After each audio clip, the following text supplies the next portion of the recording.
Hello, I'm Father Jim Kubicki. I'm the president of St. Francis Mission on the Rosebud Reservation in western South Dakota. And this year we've been able to accomplish many beautiful things. I've been here since July 29th, and I've been able to see the hardworking staff in action. And I'd like you to meet them now and to hear some of the stories that they have to tell about the wonderful work they've been able to accomplish because of your prayerful and financial support for St. Francis Mission.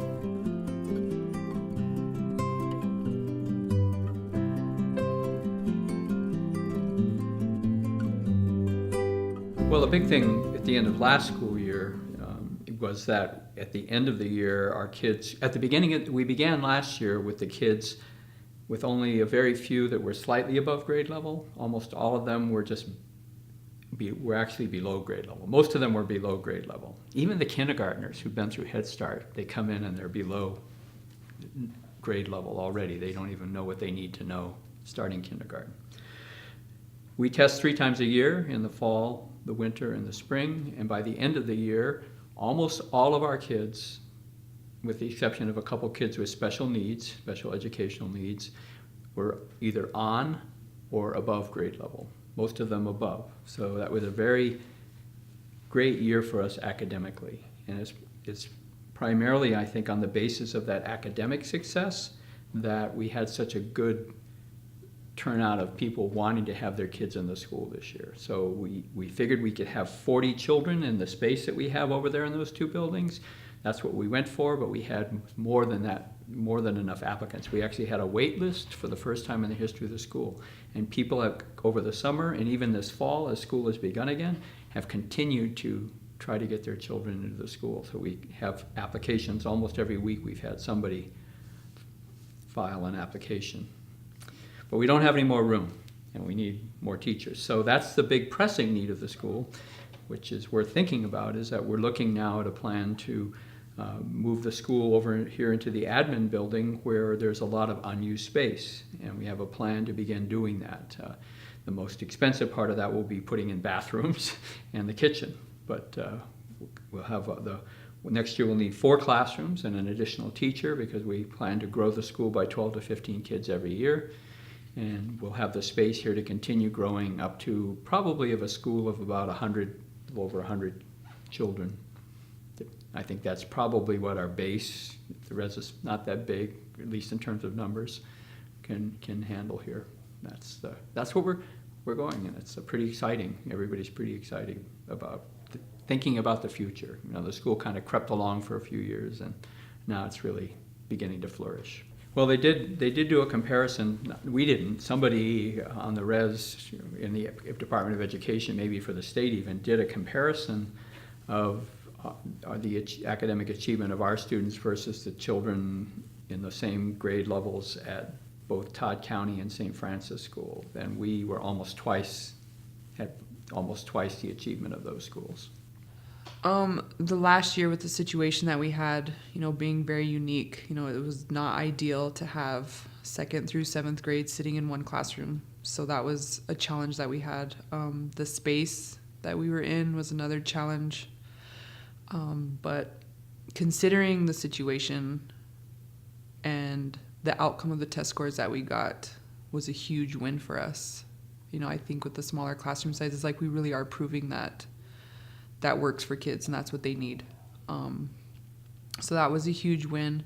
Every child in the school made gains, whether it was 1 point or 20 points, but we saw gains. That's something that I've never seen in a classroom before. So that was a huge success for us. It's not just state, actually. This test that we take is nationally compared to other first graders or kindergartners, whatever grade they're in. It's an average of what that grade level looks like. And so our kids either tested on it or above it. When I came back this year, I got to see a report of Sapa Un with Todd County and St. Francis on there, and our numbers were well above those other surrounding schools that we see. And so to see that, it felt good. I've been in classrooms, with 30 kids before, and I've been in schools with 500 kids. And I've never seen growth like that.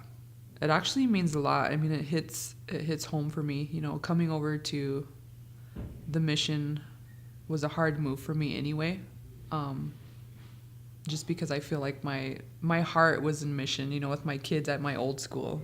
And so I was a little worried about coming over here, but I don't know, just the opportunity that the school gives, not only to the kids, but to the families, to the teachers.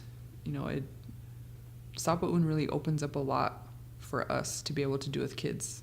At my old school, it was, you teach this at this time, and if they don't get it, you move on anyway. We have to keep going and going and going. And so to finally have that chance to hit kids where they're at, where they need it, and take that time, with small numbers, like, we definitely got to see what we wanted.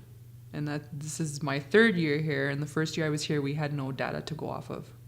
We didn't do any really big testing, and so, as a teacher, you question yourself, if it was what I'm doing right, and it feels right some days, and there's a lot of days when I go home and I'm just like, I'm not doing what I need to be doing. And so to see scores, it felt good. Another win that I take away is we started a Love and Sacrifice project every month, and it really is for our kids to have a hands-on experience with learning about their values and, personality, just building as a character. And so that we did one every month, and that was probably one of my favorite times of the year, was spending that time with those kids. So we went and visited elders in the nursing home, and we read books. We delivered Easter baskets to people who were affected by cancer, either who have lost somebody or who is going through it themselves. We delivered Christmas presents to the kids in the JDC program here on the reservation.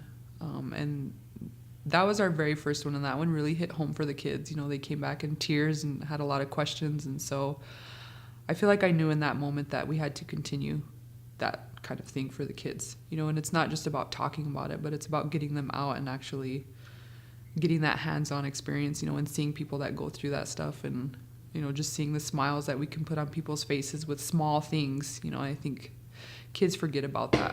And so it's not so much materialistic things, that I think a lot of our generation today lives with, but just when you can give something and make somebody feel good, I think that's a win. And our kids got to see that a lot. And so we got a lot of shout outs over that. Like I said, that was probably some of my most favorite memories that I've had as a teacher in the last 15 years working in the school. So right now we have 39 enrolled, which is double from last year, which I know that's the first year that we've seen gain. That we've seen growth in our numbers of kids. And we actually have a waiting list of people to be called. And, I really think it's about us getting out there, doing our Love and Sacrifice projects, getting out in the community, making our school well known. I'm not exactly sure where all that data went to, but that might be helpful. I know I try to talk to our families and try to get our parents involved, of helping us recruit people that they know of. So I think it's just a huge partnership with everybody that's involved in the school. Parents want the school as much as we do. And so if we want to keep it open, we have to have numbers, and we have to show that what we're doing is what's right.